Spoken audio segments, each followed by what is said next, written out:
Thanks for listening to the NVTV Podcast, produced by Nequa Media.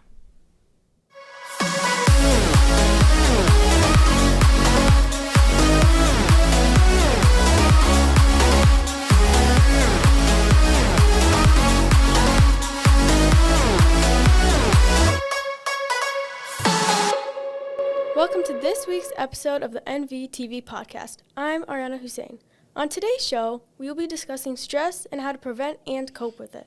Joining me today is Mr. Russell, the mental health coordinator here at Nequa Valley. So to start off, Mr. Russell, could you please explain your role as a mental health coordinator for me and our listeners?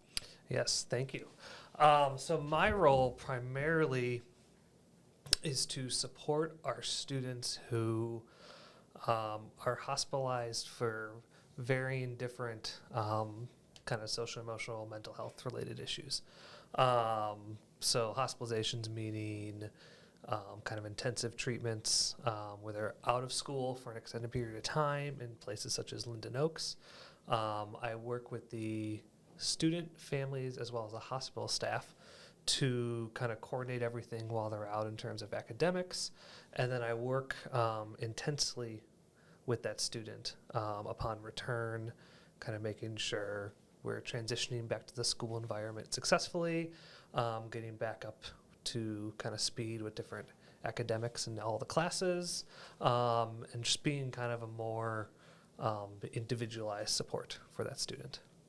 That's very interesting. So what resources here are available for students? Yeah, so we have all of our class houses. So each grade level obviously has their own class house where your counselor is located, as well as the dean, as well as the social worker.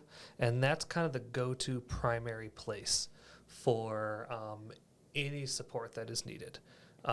If you're someone who is struggling either through a class, through something outside of school, just need some additional kind of resources or skills, it's a great initial place to go to. We can always kind of help point you in other directions too if it's something out of our scope.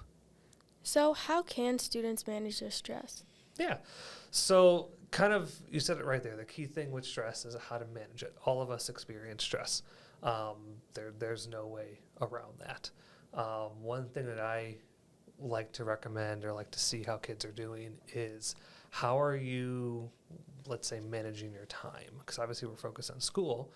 So I know one thing a lot of students I work with are experiencing is they're overcommitted to a lot of different things, such as, okay, we are taking high level of classes, we are participating in XYZ activities, and we also are working an outside job. So there's a lot of things to balance that even, let's say, as adults would struggle trying to manage all that too. So the first thing I always like to do is just kind of, how are we planning our time? Do we need to maybe look at structuring our tasks a little bit better? Do we need to look at, are we using your planner, or do we need some other resource on there? And yeah, that's just kind of where I'd start. Do you have any recommendations for students who are stressed on what to do or coping mechanisms to that? Yeah, I'd say one of the key things with stress too, and I probably could have hit on this in the first question, is how are you, number one, managing everything you have on your plate? And number two, are you allowing time to give yourself that break? I always encourage students too find time to, step away from your daily tasks. Find time to step away from just kind of like the whole social media spree and all that too. That could be through even just simply watching something on Netflix or something, reading a book, listening to music. Just find time to have that mental break. So I believe here at Nequa there are mental health days. How are those available to students, and what benefits can they give to us? Yeah, so we have a couple mental health days that are available. Kind of think of those as like a quick short-term break, we can call it. Where mental health days are beneficial is if you have, so let's say, for example, we are coming off of a very, very busy week Actually, we're going to apply this example to myself. Let's say if I was a student, I'm coming off of a very, very busy couple of weeks doing Orchesis, variety show, in addition to, my daily job. Coming off of all that on Sunday, work starts up again Monday morning. That would be a day, maybe I'll take a break on Monday, take a day off, reset, come back on Tuesday, refreshed. Where mental health days are can become challenging or problematic, and where maybe you need to kind of have some conversations, is if you were taking multiple mental health days in a row, multiple sick days to where you are avoiding those tasks that may be stressful or be making you anxious. That's where kind of the challenge lies with that. So what would the steps be if a student didn't want to take a mental health day? Would they have to contact their teachers, or? If they did or didn't? If they did. If they did? Okay. Simple attendance line, and then go through just a simple kind of check classroom and follow those steps on a normal day you would be missing school. I would also encourage, though, if you are taking, seeing a need for multiple mental health days, go ahead and look at maybe what other resources we can be talking to. Come talk to your counselor, talk to the social worker, and kind of figure out what exactly is causing, or what exactly is the reason why you need to kind of take that day off. And maybe there is some other solutions that can be worked towards on there. So then you don't need to be missing all this school and then kind of digging yourself more into a hole, if that makes sense. Yes. Mr. Russell, thank you for joining us today. After a quick break, we're going to go talk with one of our social workers.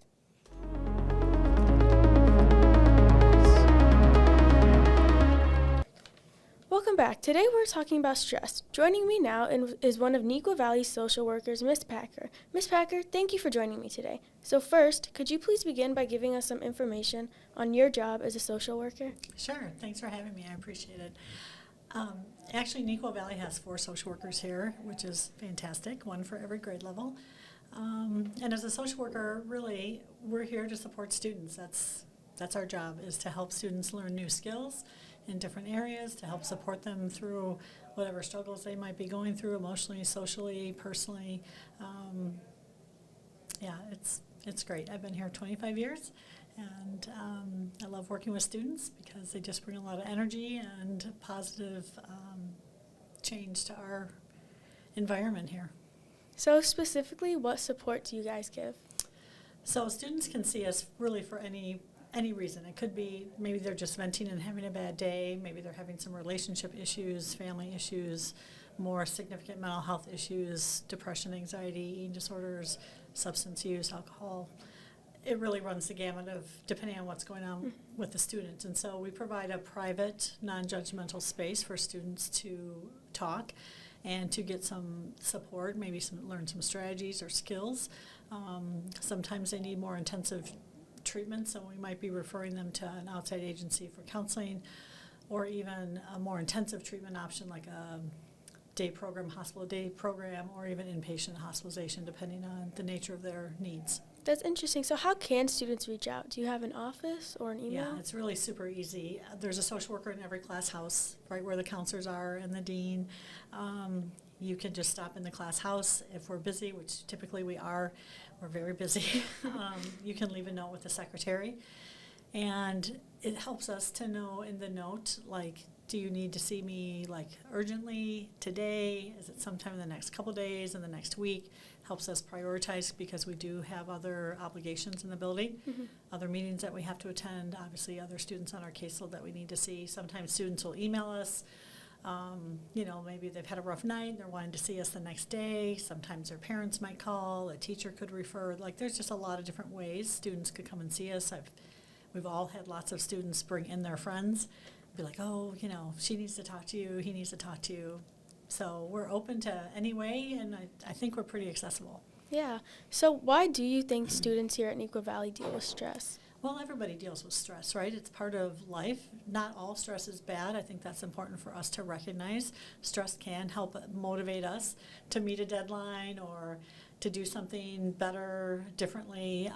It's when we get in distress, I would say, that it creates a problem. I think for a lot of students, they get stressed because they put a lot of expectations maybe on themselves in terms of their academic performance or their social situation. I think sometimes they're overscheduled. Also, just the time management skills are developing at this age. So, anytime we're feeling behind, we're getting stressed, right? And if we let those things pile up, then that stress then can create some anxiety or some other things that we don't want to have happen, right? And so really we have to see stress as something that we need to learn to work with and manage instead of like the enemy. Does that make sense? Yeah. So do you think there's any methods or way to prevent stress? Well, I think really trying to focus on your organizational skills can be very helpful, and like sticking to it, right? I know a lot of students will be like, oh, I'm going to go home and I'm just going to take like a half-hour nap. And they set a timer, and then the nap is 3 hours, right? Or I'm only going to be on TikTok for 20 minutes, and then it's, 2.5 hours later we're in the rabbit hole of TikTok or gaming or whatever it is, right? So we need to try to use some of those organizational tools to help us stay on target, right? Instead of procrastinating. Most people procrastinate. It's just how things are, right? But like, we need to accept that about ourselves and then figure out a way for us to move forward. That's why the school gives every student one of those academic planners, because we know how important, like, if you write it down and can see it, like, let's be honest, you're not going to remember all your homework. You're not going to remember where everything is. The to-do list on Google Classroom is awesome, but also the act of writing it down can help solidify it in your memory, like, oh, I have to do that, right? And so using some of those tools, they take no time. Doesn't take very long to write something in your planner or on your phone. Like, if you don't like to handwrite, you can type it in your phone or on your computer. But everybody needs an organizational system, and that can really help us de-stress. Also, we have to make sure that we control what we can and let go of the stuff that we cannot control. Yeah. So do you think that stress can also lead to other mental health problems if it's not taken care of? Yeah, absolutely.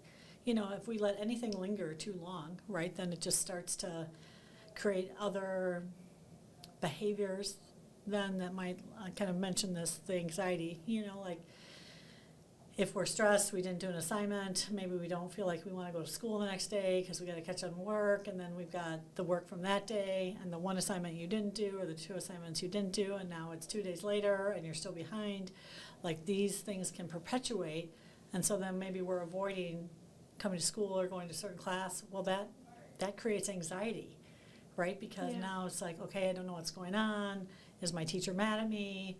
When if we would have just been like, yeah, I didn't do that assignment, I'm going to go to school, I'm going to tell the teacher I didn't do the assignment, deal with whatever consequence comes with that, which usually is turn in late, you still get 50% off, you get half points or whatever. Like, if we deal with things up front, then it can help avoid a lot of those things that just snowball into potentially other mental health things, anxiety, depression, social isolation, whatever you want to call it.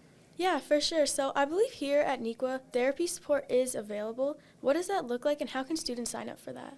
So in addition to the counselors, the social workers, the psychologists that are here in the building every single day who have students have access to, our school was awarded a grant through the state of Illinois to provide free counseling services for students. So it's housed at NEQA. We're not the therapists involved. Those are community agencies, therapists at different agencies in the community that come in and provide service. You just have to sign up.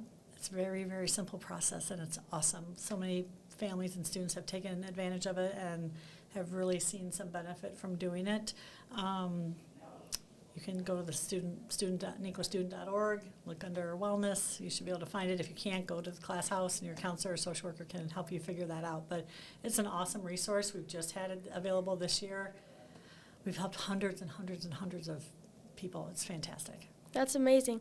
Thank you to Ms. Packer and Mr. Russell for joining us today on the NVTV Podcast. The NVTV Podcast is produced by media students at Neuqua Valley High School. Enjoy the rest of your day.